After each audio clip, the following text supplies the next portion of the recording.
Porsche's GT division is most famous for its scintillating lineup of 911 GT3s, but that might change in 2022 when this is launched, the 718 Cayman GT4 RS, the most extreme, powerful version of the Cayman yet.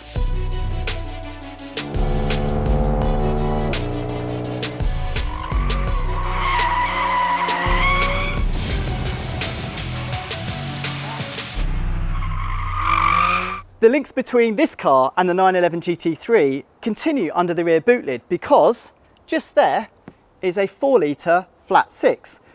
But it's not the all-new engine the GT4 uses, it's in fact, you guessed it, the GT3's engine. Why did they do that? Well, it was actually cheaper to use the GT3's engine to extract the sort of levels of performance that they needed. So under there, this car produces around 368 kilowatts and 400 newton meters of torque. And that makes this car pretty bloody quick.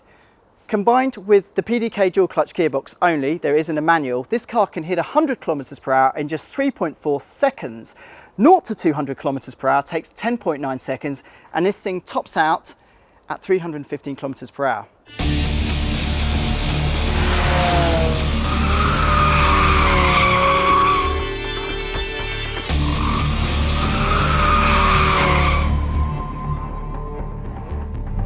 So just to recap, 4-litre flat 6 from the 911 GT3, 368 kilowatts and a 9,000 RPM rev limit. Let's just say the GT4 RS is finally at home. It's here on track you begin to forgive the GT4 RS's flaws on the roads.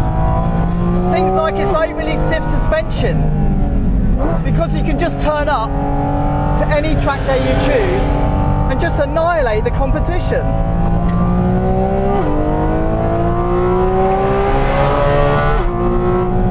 Better still, it seems to suffer falls.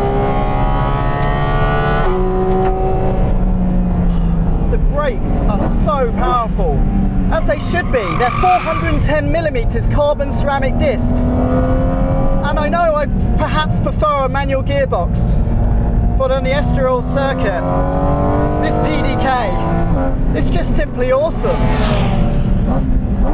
It's the way it handles changes of direction like this chicane, and the way you can just, well, flatten the throttle. This thing has tremendous levels of traction. And when you do get a little bit wrong, it always feels like it's on your side. My God, it's fast through here. And perhaps the best thing about it is it literally sounds like an F1 car. When F1 was good, you'll never get bored of the scream this thing makes at 9,000 RPM. I spoke to a Porsche engineer earlier and asked him, on the average circuit, what would be quicker?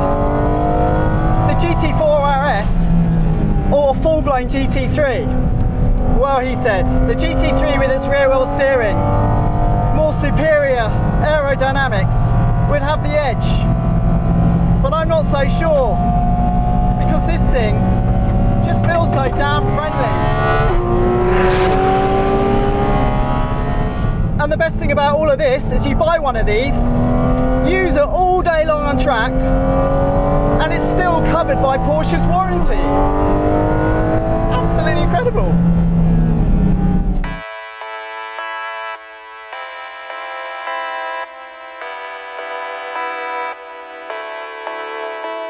So would you buy a 911 GT3 over the wild, unhinged GT4 RS? Well, the GT3 has a bit more power and torque, agility boosting rear steer, and generates as much aero in its lamest setting as the Cayman does in its maximum attack mode. We think we'd stick with the Cayman GT4 RS. Its pint-sized proportions, narrower body and more accessible nature make it equally intoxicating for around $69,000 less than the regular 911 GT3. And that brings us to the $300,800 Porsche Australia charges for the GT4 RS when it finally arrives in Q3 of 2022.